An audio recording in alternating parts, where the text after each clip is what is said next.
তৈলনগৰী ডিগবৈৰ মূলিয়াবাৰী খেলপথাৰত পোনপ্ৰথমবাৰৰ বাবে আৰম্ভ হৈছে শ্ৰী শ্ৰী বদলা পদ্মাৱতা পুৰুষৰ 478 সংখ্যক আৱিৰ্ভাৱ মহোৎসৱ আৰু সাংস্কৃতিক সমাৰোহ। প্ৰথম দিনাৰ কাৰ্যসূচী অনুসৰি শ্ৰী শ্ৰী কমলাবাৰী সত্ৰৰ তিতাবৰৰ সত্ৰাধিকাৰ শ্ৰী শ্ৰী ভৱকান্ত দেৱ গোস্বামীয়ে অস্থায়ী কীৰ্তন ঘৰ আসন প্ৰতিষ্ঠা, শ্ৰী শ্ৰী বদলা পদ্মাৱতা সেৱা সমিতি অসমৰ সভাপতি শ্ৰী শ্ৰী জনাৰ্দন দেৱ গোস্বামীৰ স্মৃতি তৰ্পণ কৰে। 20 মে তাৰিখলৈ 3 দিনীয়াকৈ অনুষ্ঠিত হ'বলগীয়া এই পদ্মাৱতাৰ আৱিৰ্ভাৱ মহোৎসৱ আৰু সাংস্কৃতিক সমাৰোহত ৰাজ্যৰ বিভিন্ন প্ৰান্তৰৰ পৰা ভকত বৈষ্ণৱৰ আগমন ঘটিছে। বহু কেইখন সত্ৰৰ সত্ৰাধিকাৰ, বুঢ়া ভকতকে ধৰি বিভিন্ন প্ৰান্তৰ ধৰ্মীয় প্ৰাণ ৰাইজৰ অংশগ্ৰহণ।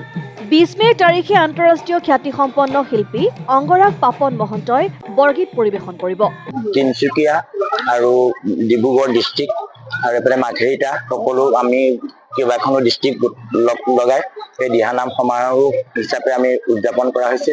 শ্ৰী শ্ৰী বদলা পদ্মাৱতাৰ 477তম জন্ম জয়ন্তী ভাগি ডিগবৈত অনুষ্ঠিত কৰিলে, ৰাইজে নিমন্ত্ৰণ কৰিছিলে।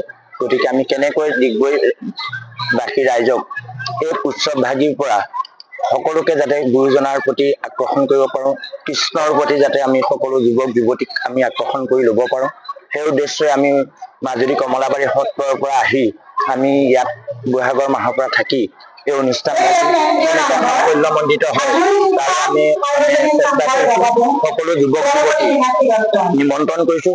কাইলৈ আমাৰ 1000 কৃষ্ণ ইয়াত প্ৰদৰ্শন কৰিব। সকলো যুৱক যুৱতী আৰু ধৰ্মপ্ৰাণ ৰাইজক ইয়ালৈ আমি নিমন্ত্ৰণ জনাইছোঁ।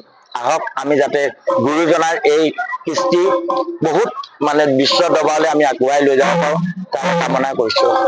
ডিগবৈৰ পৰা ৰাজু হাজৰিকা ৰিপৰ্ট, অসম আদিত্য।